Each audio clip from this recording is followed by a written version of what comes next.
নমস্কার বন্ধুরা।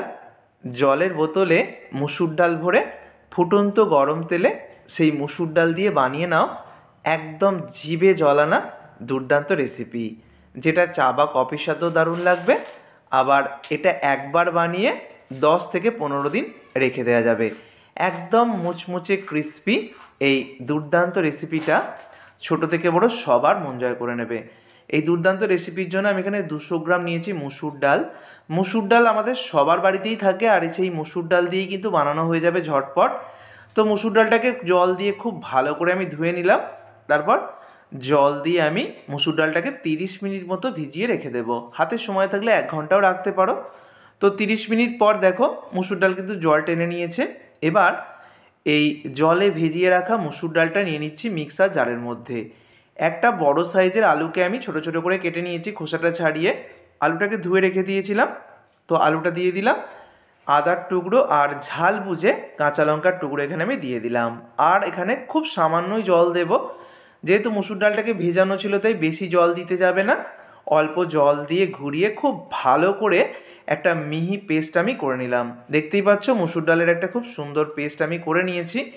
মুসুর ডালের পেস্টটাকে মিক্সার জার থেকে একটা বোলের মধ্যে নেওয়ার পর 2 হাতা দিয়ে দিচ্ছি সিদ্ধ চালের গুঁড়ি। নর্মালি পিঠে বানানোর জন্য যে সিদ্ধ চালের গুঁড়ি থাকে সেই সিদ্ধ চালের গুঁড়ি আমি 2 হাতা দিয়ে খুব ভালো করে মিশিয়ে নিলাম। এবারে দিয়ে দিচ্ছি 2 চামচ কর্নফ্লাওয়ার। কর্নফ্লাওয়ার দিলে বেশ মুচমুচে ভাব আসবে।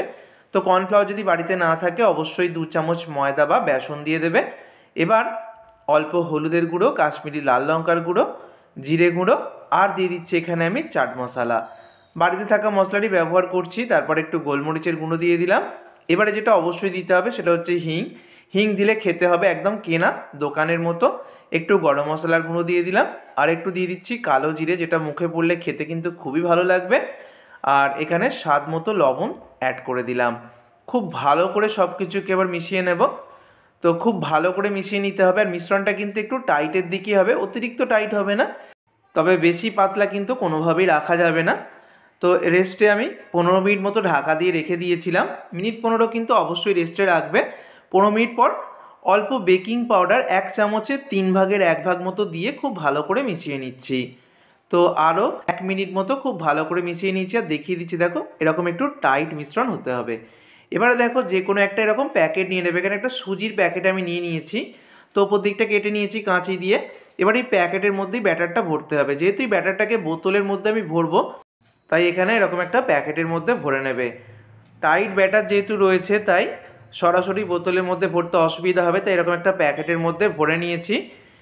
তো এবার আমি দেখিয়ে দিই, এরকম জলের বোতল কিন্তু আমাদের সবার বাড়িতেই থাকে। আর বোতলের যে ছিপির অংশটা রয়েছে দেখো মাঝ বরাবর কেটে নিয়েছি। আমি ত্রিকোণ করে কেটেছি, তোমরা গোল করেও কেটে নিতে পারো। কোনো একটা ছুরি বা কাঁচিকে গরম করে এইভাবে করে ওপরটা একটা ছিদ্র করে নেবে। আর দেখো যে প্যাকেটের মধ্যে ব্যাটারটা ভরে নিয়েছি সেই প্যাকেটের কোণটা কেটে আমি খুব সহজেই কিন্তু ব্যাটারটাকে ভরে নিতে পারলাম। যেহেতু একটু টাইট ব্যাটার রয়েছে তো একটু প্রেসার দিলেই কিন্তু বেরিয়ে আসবে। আর খুব সুন্দরভাবে কিন্তু বোতলের মধ্যে ভরে নিয়েছি। এবার তেল খুব ভালো করে গরম করে নিয়েছি। তেল ভালোভাবে গরম করে নেবার পর গ্যাসের ফ্লেমটাকে আমি করে দিয়েছি মিডিয়ামে। এবার গ্যাসের ফ্লেমটাকে মিডিয়ামে রেখে বোতলটাকে একটু প্রেসার দিয়ে এইভাবে করে অল্প অল্প করে ব্যাটার আমি দিয়ে দেখো তেলের মধ্যে খুব সুন্দর শেপ কিন্তু চলে আসছে। যেহেতু বোতলের মুখটা ত্রিকোণ করে কাটা আছে তাই খুব সহজেই কিন্তু এইভাবে স্ন্যাক্সগুলো রেডি হয়ে যাচ্ছে। দেখো কত সুন্দর ডিজাইন হয়ে গিয়েছে।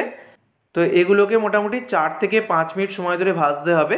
আবারও বলে দিচ্ছি গ্যাসের ফ্লেমটাকে হাইতে রাখবে না, তাহলে খুব তাড়াতাড়ি বাইরে কালার চলে আসবে কিন্তু ভিতর থেকে প্রপারলি ভাজা হবে না। তাই গ্যাসের ফ্লেমটাকে মিডিয়ামে বা লো টু মিডিয়ামে রেখে একটু সময় নিয়ে ভাজলে একদম ভিতর পর্যন্ত ভাজা হবে আর একদম মুচমুচে তৈরি হবে। তো প্রথম ব্যাচেরগুলো ভেজে নিয়ে তুলে নিয়েছি, দেখতেই পাচ্ছ টিস্যু পেপারের উপর রেখেছি। তো যেহেতু কর্নফ্লাওয়ার দেওয়া আছে তাই এক্সট্রা তেলও টানবে না। আর দ্বিতীয় ব্যাচেরগুলো ভেজে নিচ্ছি। বোতলটাকে হালকা করে প্রেসার দিলেই কিন্তু ছিপির যে ছিদ্রটা রয়েছে তা দিয়ে খুব সুন্দরভাবে শেপ চলে আসবে। প্রত্যেকটা একই শেপের হবে আর একদম পারফেক্ট হবে। গ্যাসের ফ্লেমটাকে আবারও বলে দিচ্ছি লো টু মিডিয়ামে রেখে একটু সময় নিয়ে ভাজবে, তাহলে একদম খাস্তা মুচমুচে হবে। আর কত সুন্দর কালার চলে আসছে দেখো। এই রেসিপিতে আমি যে যে উপকরণ ব্যবহার করেছি তার সাথে তোমরা একটু আমচুর পাউডার অ্যাড করতে পারো আর একটু বিট লবণ অ্যাড করতে পারো নর্মাল লবণের পরিবর্তে।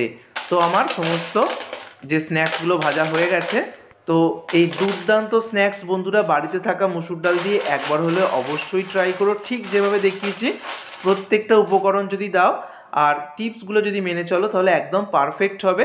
এইভাবে বাড়িতে থাকা মুসুর ডাল দিয়ে এই স্ন্যাক্স বানিয়ে সম্পূর্ণ ঠান্ডা হয়ে যাওয়ার পর কোনো এয়ারটাইট কন্টেনারে তোমরা 10 থেকে 15 দিন পর্যন্ত স্টোর করতে পারবে। আর হাতে নিয়ে আমি একটু দেখিয়ে দিচ্ছি তোমাদেরকে, দেখো আশা করছি আওয়াজ শুনেই তোমরা বুঝতে পারছো যে কতটা পরিমাণ মুচমুচে হয়েছে। তো এইভাবে এই দুর্দান্ত স্ন্যাক্স বানিয়ে বাড়ির সবাইকে খুশি করতে পারবে। ভিডিওটা ভালো লাগলে বন্ধুদের মধ্যে প্রচুর শেয়ার করো। সকলকে ধন্যবাদ।